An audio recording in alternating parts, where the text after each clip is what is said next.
Hello everyone, welcome back to my channel. तो guys आज हम करेंगे chapter number 7 issue of debentures का next topic question number 18 issue of debenture as collateral security. इससे पहले हम issue of debenture at par, at discount, at premium and issue of debenture consider other than cash solve कर चुके हैं। आज हम करेंगे कोलेटरल सिक्योरिटी। गाइज इसका मतलब ये होता है कि जब कोई कंपनी बैंक से लोन लेती है तो उसे उसकी लोन के बदले में पेमेंट करने की बजाय क्या कर देती है, डिबेंचर इशू कर देती है। तो इसे ही हम कह देते हैं collateral security. S Singh limited obtained A loan of 5 lakh rupees state Bank of India at the rate 10% interest. S Singh limited है जो कि स्टेट बैंक ऑफ इंडिया से 10% इंटरेस्ट पर 5 लाख रुपीज़ का लोन लेती है। The company issued 7,50,000 10% debenture of ₹100 each in favour of State Bank of India as collateral security. तो वो उसे पेमेंट देने के बजाय क्या कर लेती है कि डिबेंचर्स इशू कर देती है जो कि 10% डिबेंचर्स हैं और इनकी वैल्यू ₹100 ईच है। Pass journal entries for the about transactions. Guys इस क्वेश्चन में आपको दो कंडीशंस गिवन है। When company decide not to record the issue of 10% debenture as collateral security.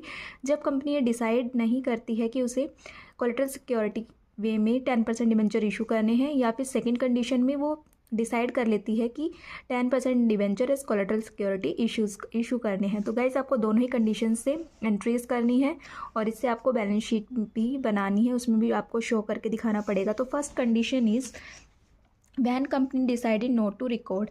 जब कंपनी डिसाइड नहीं करती है तो आपकी सिंपल एंट्री हो जाएगी और इस केस में आपकी एक ही एंट्री होगी।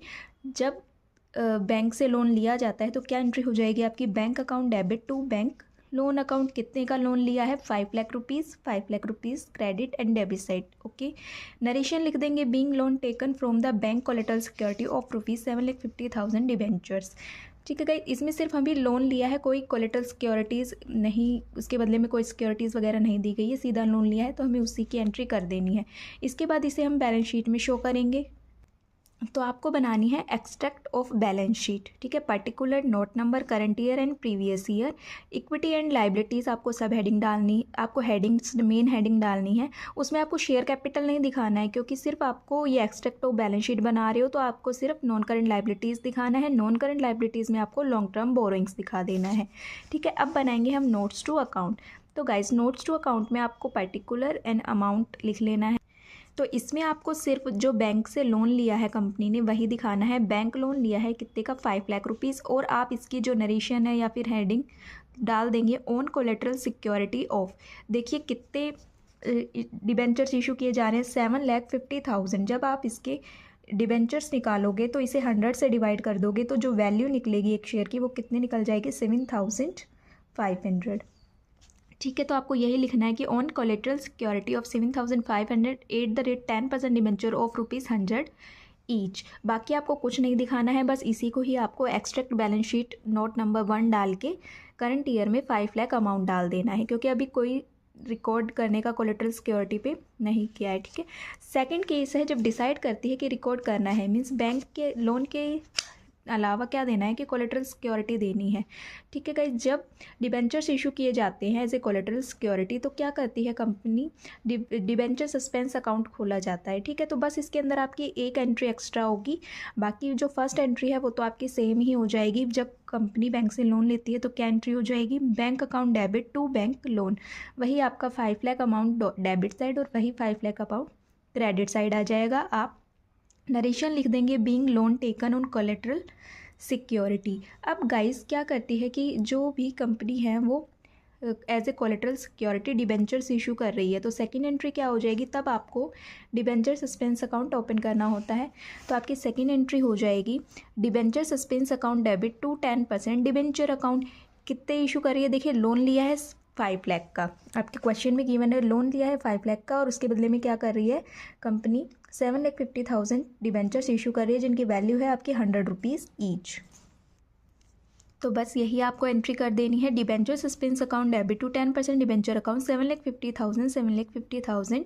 नरेशन लिख देंगे being 10% debenture issued as collateral security. बस डिफरेंस इतना ही है first case and second case में, बस आपकी ये एंट्री भर जाती है, यही एंट्री आपको करनी होती है।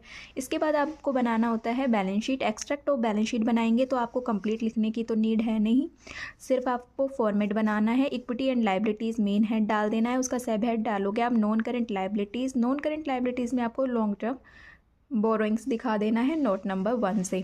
अब इससे पहले आपको नोट्स टू अकाउंट बनाना है, तो इसके अंदर आपको लॉन्ग टर्म बोरोइंग्स दिखाना है। तो गाइस 10% डिबेंचर्स इशू किए जा रहे हैं, कितना 7,50,000 पर, ठीक है। और ये डिबेंचर अभी इशू नहीं किए हैं, लेकिन ये दिखा दिया गया है, डिबेंचर सस्पेंस में चले गए हैं ये, राइट।